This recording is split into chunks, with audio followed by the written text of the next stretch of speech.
Assalamualaikum hurmatly Nokat Qahar 24 kanalının katılımcıları. Bugün günge 11 fevral 2023 yılı biz şu maşineye satılırken şu maşineye geldik. Esi tartörde ruhsat verdi. Nissan Primera yılı 98 yıllık eken, объем 2 eken. Karanızlar satılır eken, avtomat korobka. Turşu şul eken hem kişine özünüze remont da ister hem pulunu aytmadı esi hiç.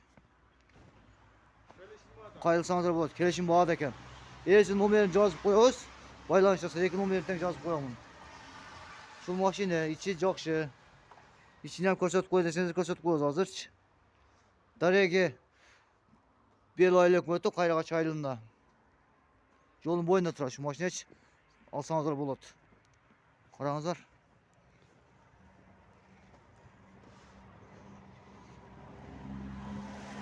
Turşu şu mashina ekanda. Şu mashina sotiladi. Hurmatli tuğanlar.